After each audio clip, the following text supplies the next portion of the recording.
get down. Climb a mountain and you turn around. You see my reflection in the snow-covered hills where the landslide brought me down. If you see my reflection in the snow-covered hills, maybe,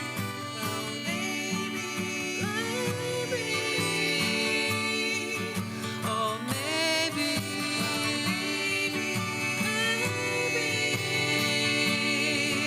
well maybe,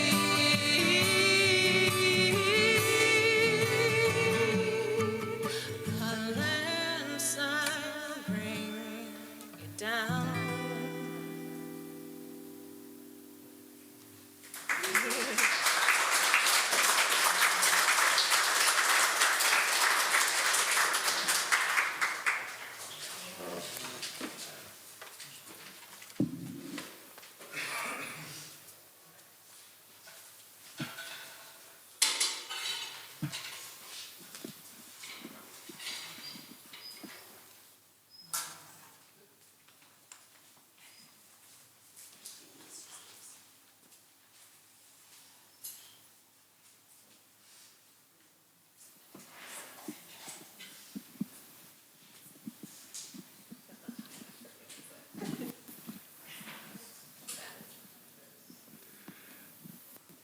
Good afternoon. My name is Joe Battocletti, and I have the good fortune to be friends with Phyllis and Ray Mills, and I am honored that they asked me to take part in today's assembly. And before we begin, a matter of etiquette. Please, you have not already done so, mute or turn off your cell phones. Pam has expressed some very vigorous retribution to anyone who fails, but I think it might just be a hollow threat. Another bit of housekeeping, you'll see the guest book out there by the front. If you've not already signed the guest book, please do so before you go away. We had some very nice musical moments from Marian, Sydney and Samantha Kaser and Kirsten Nelson, and we'll have some more in a matter of minutes. You know, summer started just a short time, less than an hour ago. Martha left us at the very beginning of winter. And so now we're here to exchange the darkness and sorrow and despair of winter for the warm moments of the hopeful summer season, and to share remembrances of Martha's time with us and to thank her for having brightened all of our lives. I knew Martha for a brief period through the Friends of the Roscommon Library, but it didn't take long to appreciate her sunny personality and to gather admiration for her formidable intellect. And so we gathered together to smile, blink back the tears, and share this time in memory of someone that fate took from us all too soon. We continue with music. Sydney and Marian have put together their rendition of the song For Good from the award-winning Broadway musical Wicked. Yeah.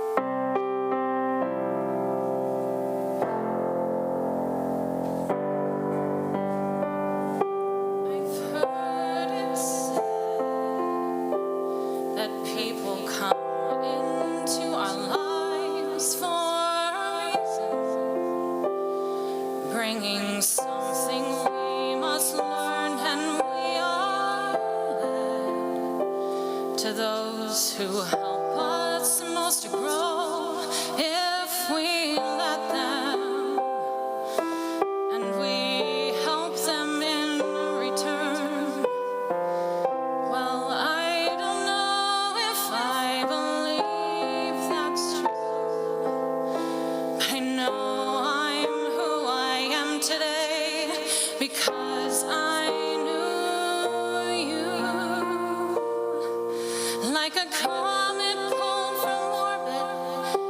it passes the sun, like a stream that meets a boulder halfway through the void. Who can say if I've been changed for the better? But because I knew you,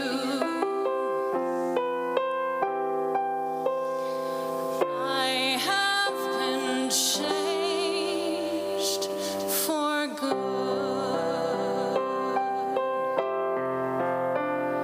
It well may be that we will never meet again in this lifetime. So let me say before we part, so much of me is made of what I learned from you. You'll be with me like a handprint on my heart.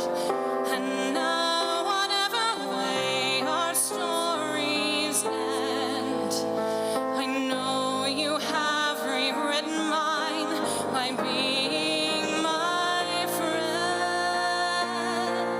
Like a ship blown from its mooring by a wind off the sea, like a seed dropped by a skybird in a distant wood.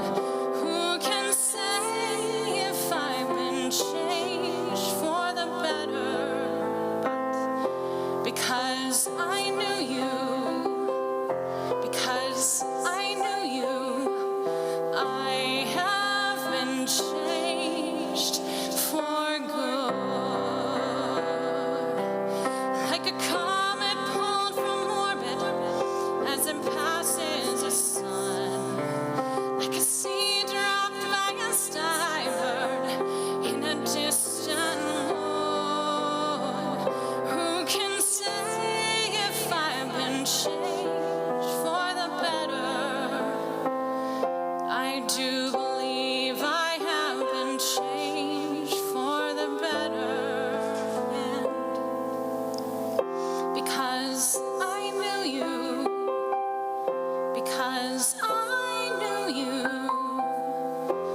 because I knew you, I have been changed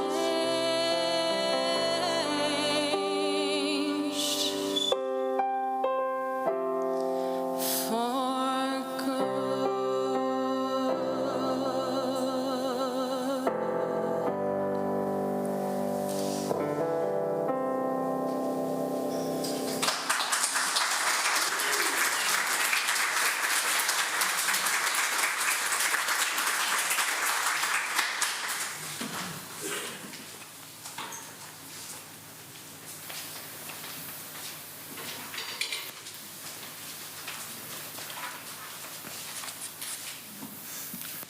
To eulogize Martha, we invite sister-in-law Pam Kaser and niece Samantha Kaser to prepare to present their eulogies. I didn't realize how hard it was going to be to follow that, so I wish I had like 10 more minutes. Do what? Move the mic down? I don't think I can move the mic down. Somebody help. How's that? Is that better? A little closer? Oh, for God's sake, somebody help me. I don't do this professionally. Thank you, Vaughn. Sound check, sound check. What? Okay, watch my teeth. God help us. This is not supposed to be a comedy show, you know? Thank you, Vaughn. Well, good evening, everyone. And thank you all for coming today. Some of you may not know Martha as well as others, but we hope by the end of the evening that you will learn a little bit more about her and walk away with a sense of who she was and is. So I wasn't quite sure how to begin writing Martha's eulogy. I've never done it, for one thing, so this is a new experience for me. But inspiration was not far away. On Martha's Caring Bridge page, I found among the 850 visits to the site an abundance of beautiful, funny, loving comments and tributes posted by family and friends.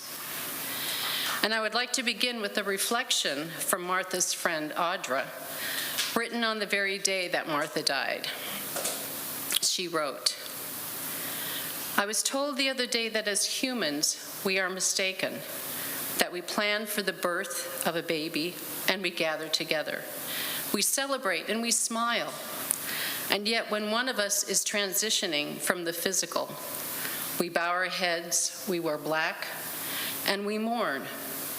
Make no mistake, this is a celebration of the non-physical today, where Martha is reunited with her true essence, so much love and God."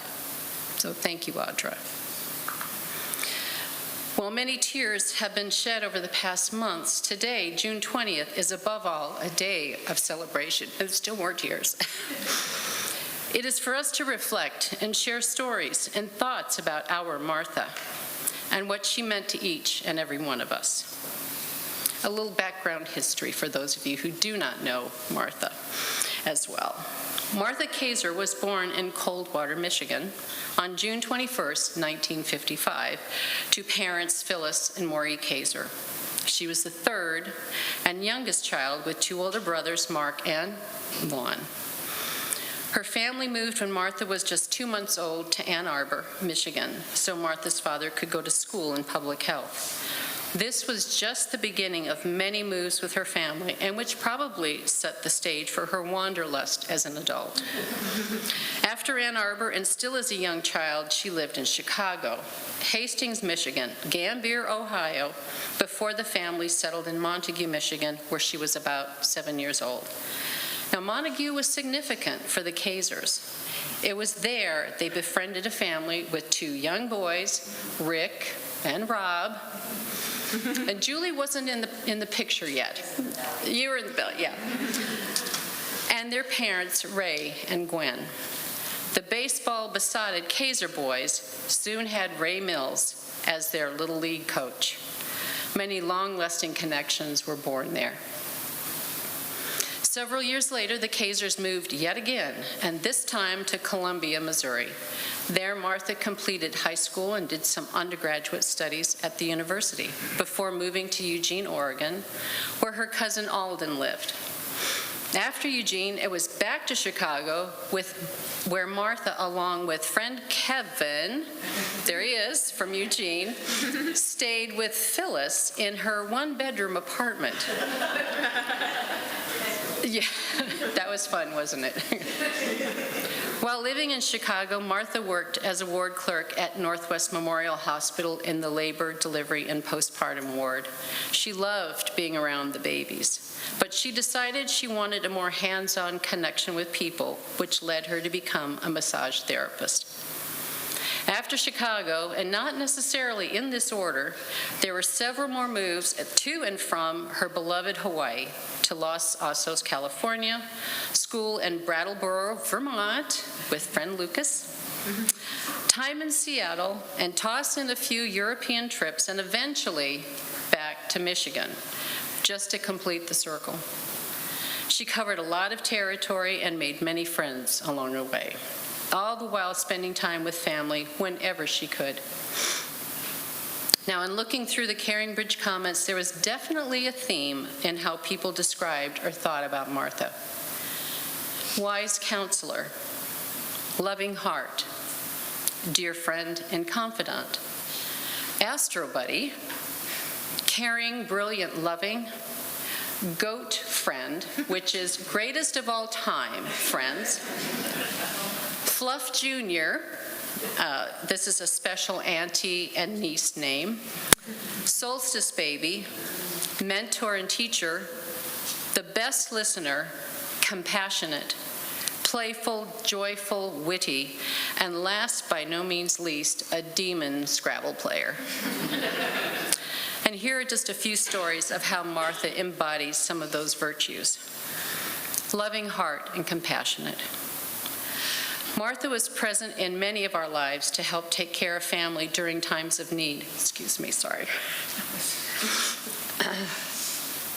She was present at the birth of her stepnephew, Brennan, supported Kirsten during labor, and reassured Tom, I'm sure, Brennan's father. And when niece Samantha required surgery at 8 weeks of age, she traveled to Seattle with her friend John to care for Sam's older sister, Sydney.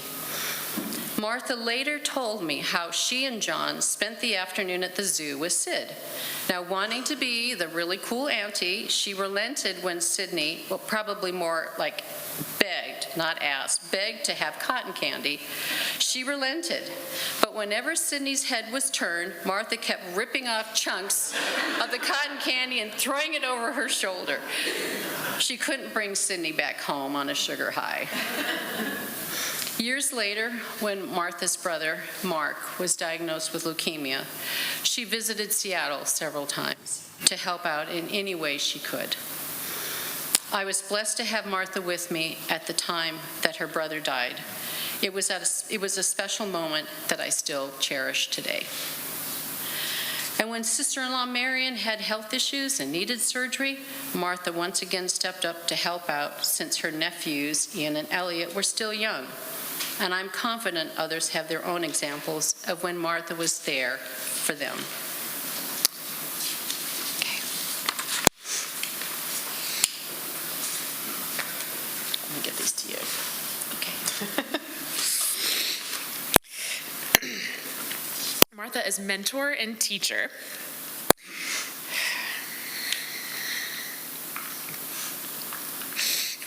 Many of you know in 2007, Martha entered the School of International Training in Brattleboro, Vermont. I can't read now, I have tears. Her interest in languages led her down the path to study teaching English to speakers of other languages. Lucas, one of her classmates who is here today, will share more thoughts about Martha later on. Martha's last move to Hawaii was to teach English to adults, mostly from Japan and Korea. Amidst the rigorous studies, she took her students out of the classroom and into the community for real-life experiences. When going through some of Martha's belongings, Phyllis found thank you notes from some of her students. I'd like to read 2 of those for you. Dear Martha, Martha class was fun. I love laughter and smile of Martha. I was taken care of for 3 weeks. It was really good in a class of Martha. I big love Martha. Dear Miss Martha, I love you. Thank you for helping us. Thank you for teaching English happily. I really thank you. I don't ever forget you, even if I return to Japan. Unsurprisingly, Martha's students loved her as well. Before Martha fell ill, she also worked as a substitute teacher in the Roscommon School District. They were very sorry to lose such a wonderful teacher. Martha as dear friend. As you can see today, Martha had a gift for bringing people together. Several Martha's friends traveled to be here today. Thank you all. Elaine Pike, one of Martha's dear friends from Montague, Michigan, who was not able to attend, contributed this note of remembrance, another lovely tribute. Martha was the most genuinely kind and gentle souls I've ever met and been blessed to know. She was beautiful inside and out. When the Kaser family moved into the house next door in Montague, Martha became the sister I'd always longed for. She became part of the Pike family as well, and although many friends were intimidated by my father, a 6'5" fellow with a booming voice, quiet Martha charmed him. He and my mother considered her another daughter. As youngsters, we played endless games fueled by wild imaginations, loving reading and devouring books of the Little House series. We acted out the lives of Mary and Laura with pretend braids that Phyllis had made from rags and bobby pinned to our heads. Our dolls became targets for Mark and Vaughn. we'd find our precious babies, rag dolls, hung from the clothesline, and would jointly retaliate. I believe Vaughn lost a tooth once when a certain saddle shoe was thrown under the bed to drive him out of Martha's room. We were certain we would grow up to be world-famous spies and were card-carrying, licensed-to-kill secret agents with our secret society, BRICK, beautiful, resourceful, intelligent, courageous, and kindly. We rode our bikes together to our piano lessons, and come recital time, always volunteered to take on the duets, figuring at least we'd be together in our stage fright. The day the Kaser family left for Columbia, I was devastated. We wrote to each other constantly and managed visits in the summer. Martha fell in love with Beaver Island and vacationed with us for several summers. When we moved to the island, she often returned for regular adventures together, in spite of the horrible ferry rides, for those of you who are aware. We never lost touch. When I moved to Houston and had my first baby, Martha arrived on the scene in a Volkswagen Bug, so loaded it only had a few inches of clearance. She played Auntie Marta to my boys, a role that she relished. Her letters were always full of stories about her brothers, her sisters-in-law, and their children. All their interests and triumphs throughout the years. When Phyllis married Ray, she always called them the dynamic duo. She embraced the extended family that it brought her. If you were lucky enough to be loved by Martha, she cared deeply about you forever. I know I'll finish this and send it on and think of 100 things about sweet Martha that I should have shared.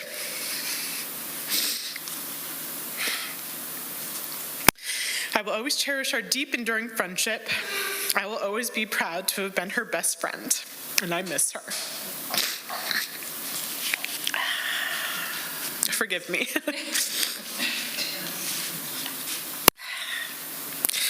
Lastly, you cannot talk about Martha without mentioning her skill and acumen in playing games. Martha as a demon Scrabble player. You always knew you were in for a challenge if you dared to engage Martha in a game of Scrabble. I barely tried. Phyllis keeps old scorecards from past Scrabble and Upwards games, which is like a three-dimensional Scrabble, for those of you who don't know, just to add another layer.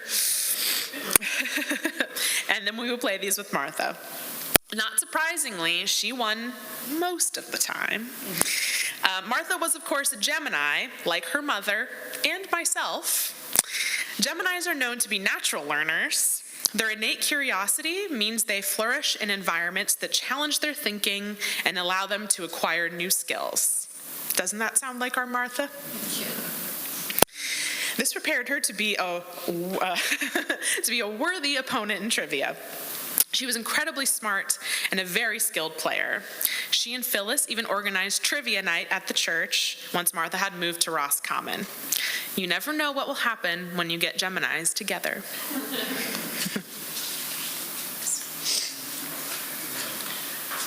So we've just shared a few stories of Martha's life and how she enriched the lives of anyone who came in contact with her. She cherished and laid great importance to those relationships in her life. Although there were periods of time when she may have lost touch, that never diminished the love she had for those she held dear. Martha, I'm sorry, this is going to be so hard to read this last paragraph. Martha will always be remembered as our dear Marta, daughter, stepdaughter, sister, niece, sister-in-law, stepsister, auntie, cousin, and goat friend. Thank you.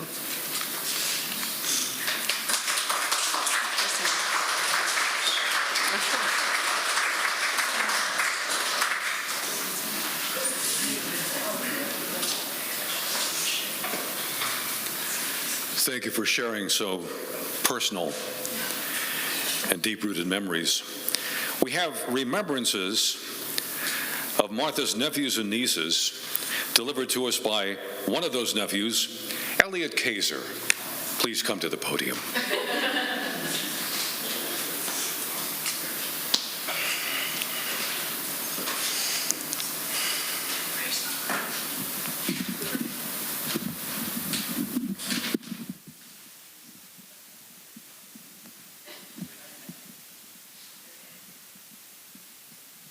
Is this acceptable?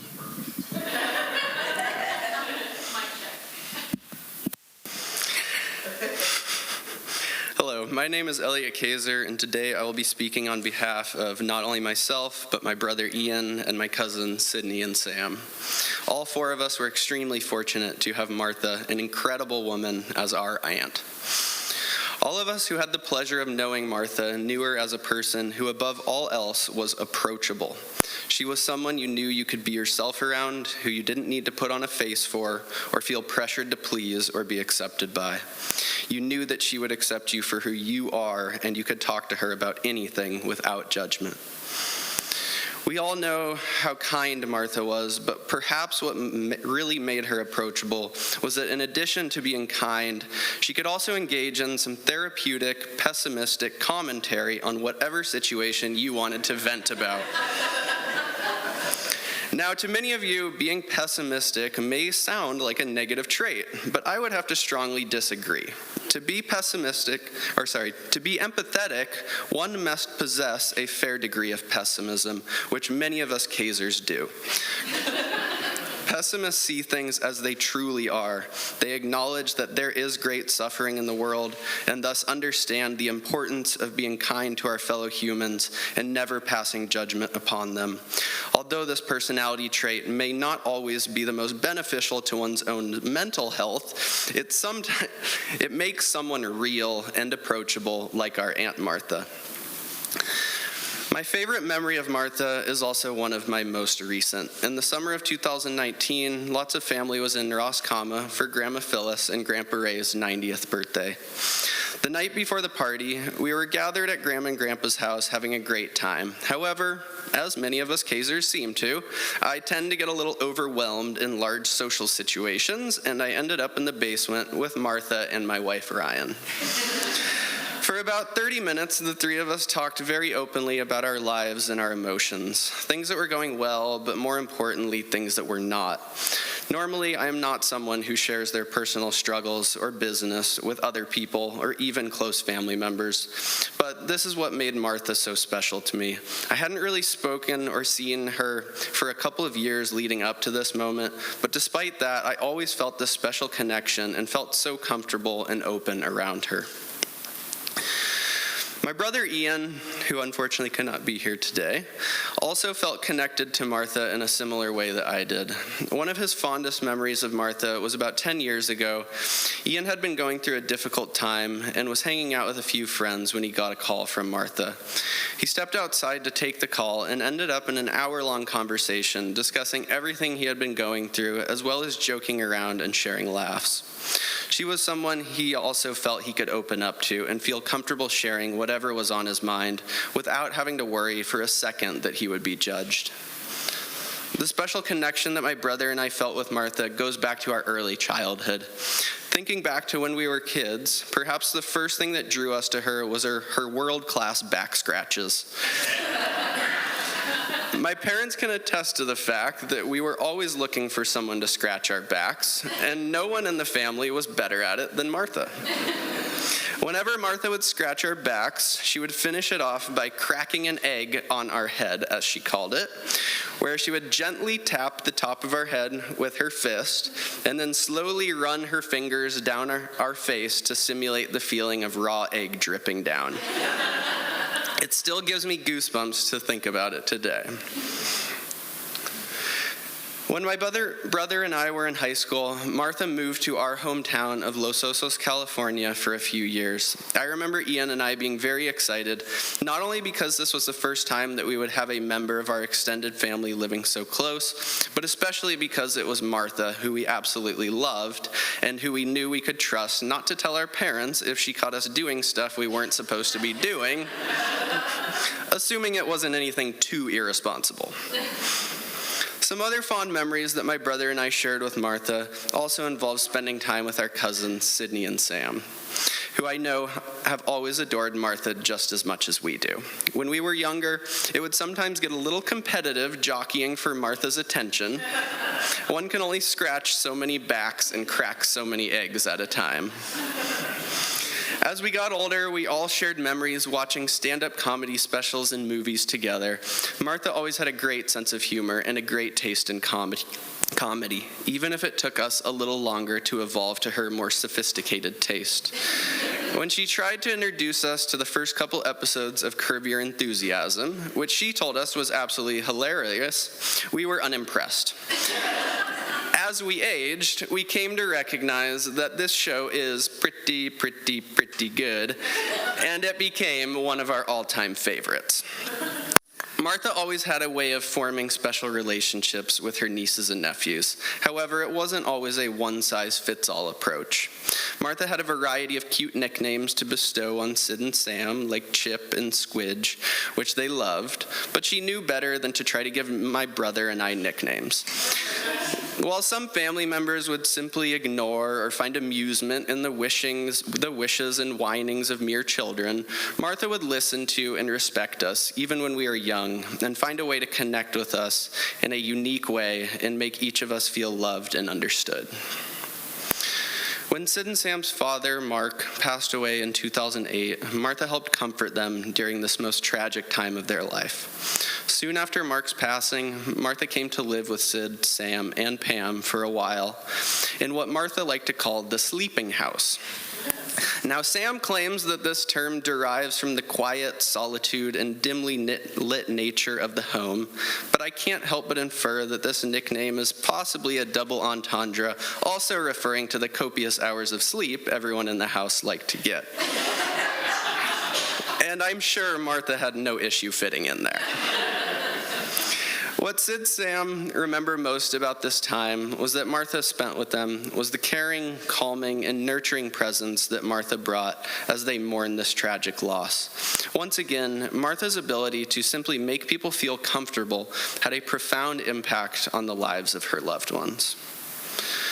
Traces of Martha are still abundant in Sam's daily life. As some of you may know, Sam lives in Chicago, a city that Martha called her home for many years. To this day, Sam still has furniture in her Chicago apartment, which Martha once had in hers. Martha was always someone who Sam could turn to for words of wisdom or advice as she navigated her way into adulthood, a journey most of us millennials continue well on into our 30s. When Sam was pursuing a part in a play or a job that she really wanted, Martha was always there to encourage and remind her to stay motivated and humble. Sid, Sam, Ian, and I are all incredibly grateful to be able to call Martha our aunt, and we would have loved to have been able to spend more time with her. Unfortunately, all we can do now is cherish the moments that we shared and honor the life of an amazing woman who was everything that we could have ever needed or wanted in an aunt. I believe the best way that we can all honor her life is to strive to be a little bit more like her. Strive to be someone who is approachable. Strive to be someone who is never judgmental. Strive to be someone who is always empathetic and kind to others, regardless of your personal circumstances. And strive to be the Martha in the lives of your own friends and family.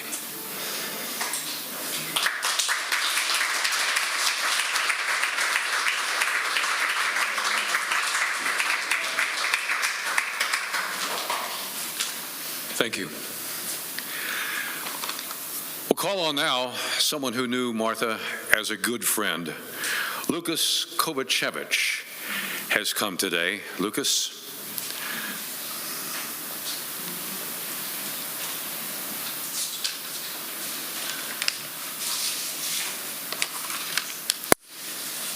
So Martha and I met in late August of 2007 at the School for International Training in Brattleboro, Vermont, a small community nestled in the Southern Hills.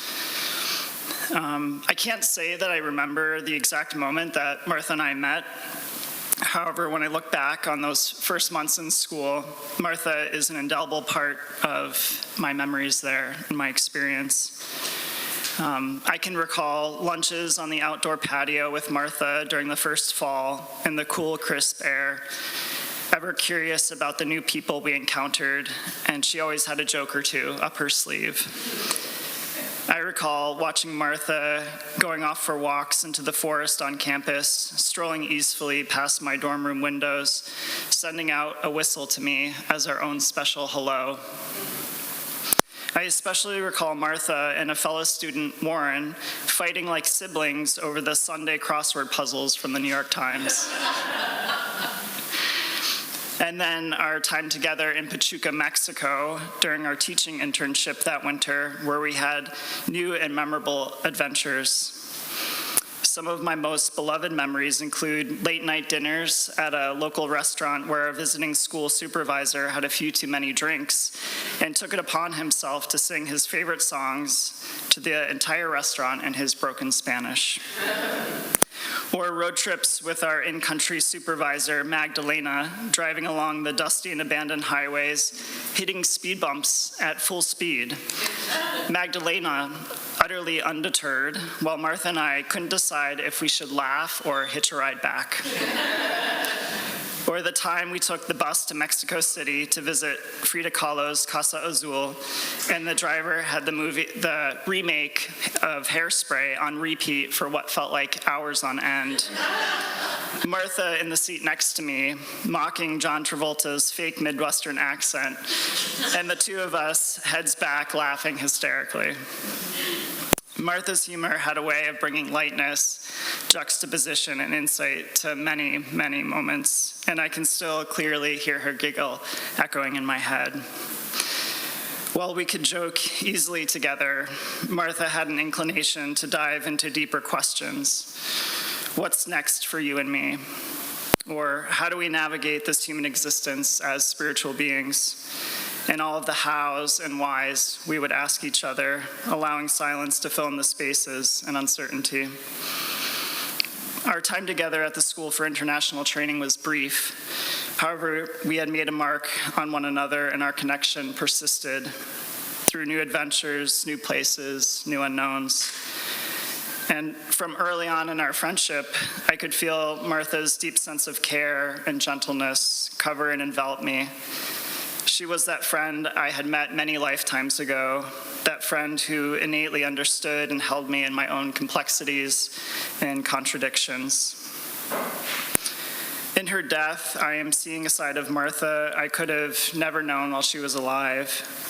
Memories once deeply buried have resurfaced and begun to color in new spaces and new shapes of her life. And the connection between us I had once thought to be limited has continued to open and bloom into relationships with all of you, into something new and unexpected and warm in the space of loss and grief. Thank you.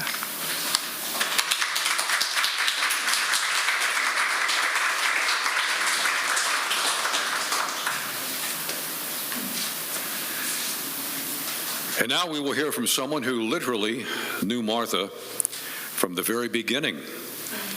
Her brother, Vaughn Kaser. Please come and share your special remembrances of your sister.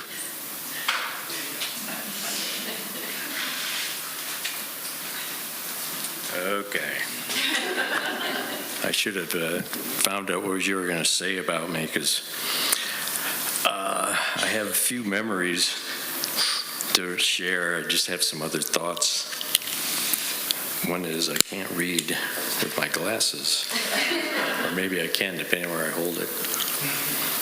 It's funny because when my dad passed and they had a memorial service for him, I pretty much fell apart up trying to give my little talk there. Some people might be here and remember that glorious moment in my life. And one of the people that kept getting up to come rescue me from my speech was Martha. And I remember clearly in the front getting up and I kept going, no, and I'd fall apart more, and then she'd get up again, and after it was all over, I was like, why didn't I just have her come up and read this thing for me? So anyhow, some of this is sort of repeating what some people have mentioned, but first of all, I just wanted to thank everybody for being here. It's so special to the whole family to see everyone here, and people especially who came long distances. Really helps a lot. Anyhow, our entire family, both our boys and their wives, Ian and Miriam, and Elliott and Ryan, we were all here in Roscommon this past Thanksgiving. Martha was not feeling great at the time, but it didn't appear to be anything serious. Was it a bad cold or cough? Was it flu symptoms? Was it some COVID type of thing?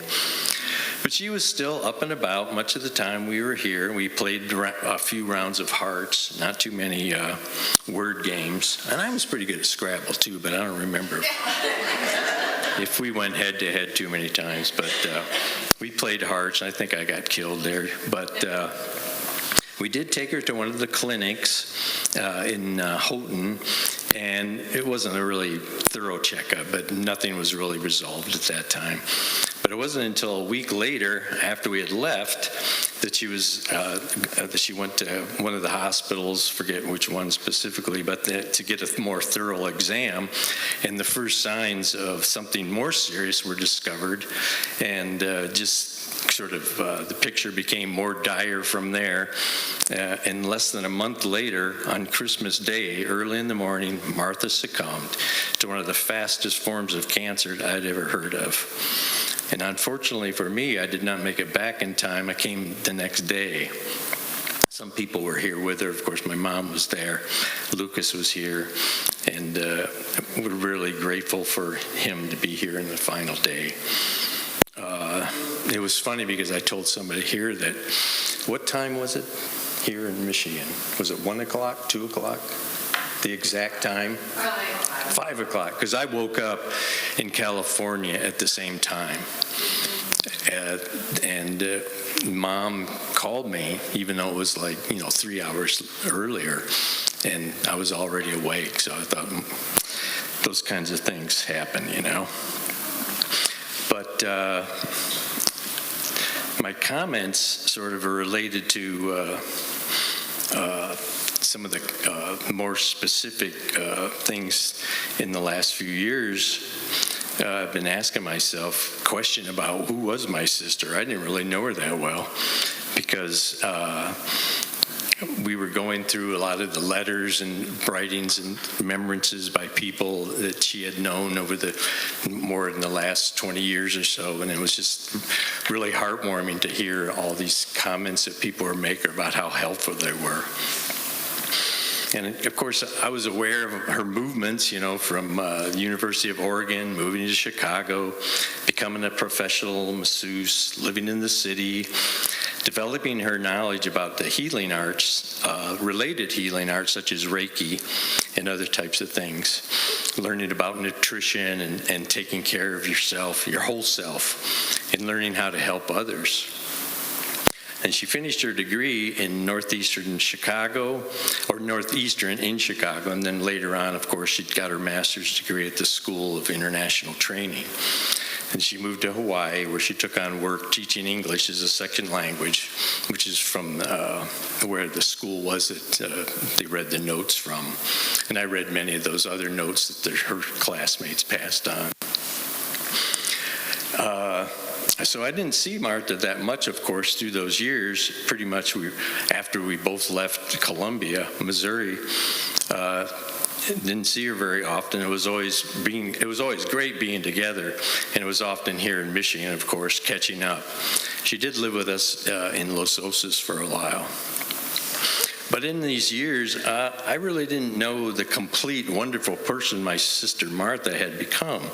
There was a few things, of course, I was aware of, and some of them, people and where we live, she was very helpful with in Los Osos. But, of course, she didn't always talk about it, the confidential factors and that sort of thing.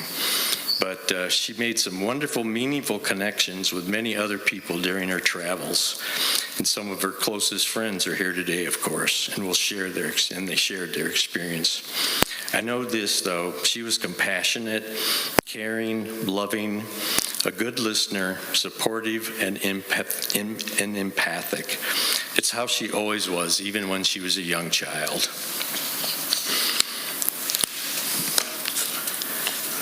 With these events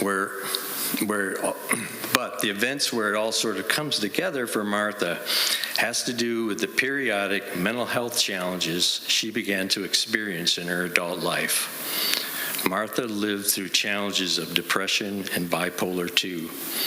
I believe it was living through these difficult challenges that she learned about her own mental health and how to recover, but also how to use this knowledge to help others. You learn a lot from personal experience, particularly when the problem has no easy path to recovery.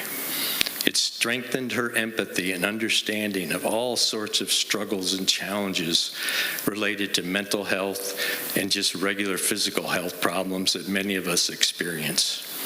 But more importantly, I think for Martha, she learned how to live and enjoy life to the fullest and to appreciate every day she lived without this darkness. When you've been in the dark, the last thing you want to do is hold on to it in any way. My message to everybody here is to please go forward in the light. Remember Martha for how her light shined. Be a shining light for yourself and others. Darkness may come, but have hope knowing it won't last. Keep her in your heart always, particularly for those dark days. Martha is and will always be in my heart.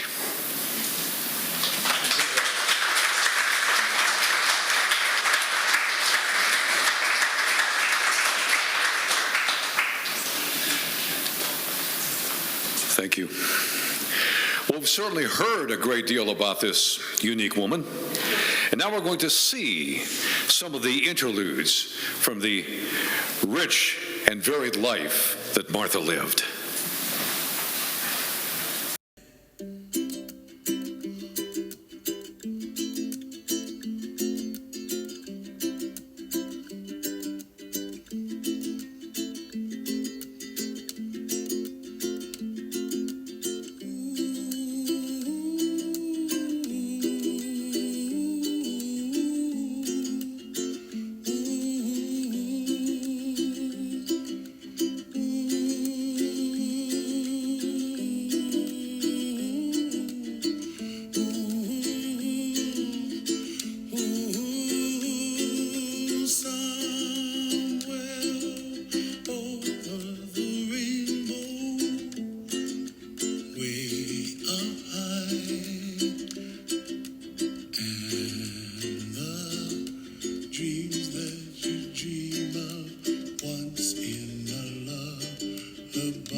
Find me, oh, somewhere.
pretty in the sky are also on the faces of people passing by. I see friends shaking hands, singing, how do you do?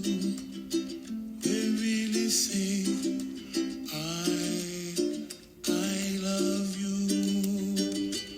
I hear babies cry and I watch them go. They'll learn much more than we'll know, and I think to myself, what a wonderful world. Someday I wish upon a star, wake up where the clouds are far behind me, where trouble melts like a lemon drops high above the chimney top. That's where you find me, oh, somewhere over the rainbow, way up high.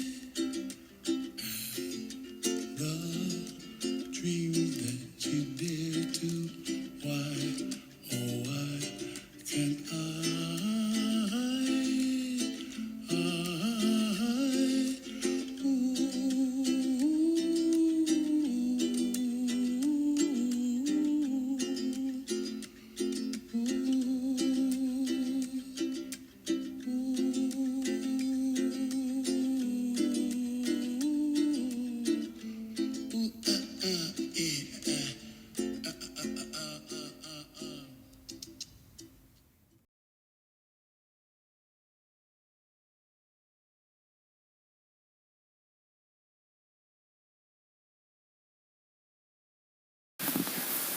That line sums it up, doesn't it?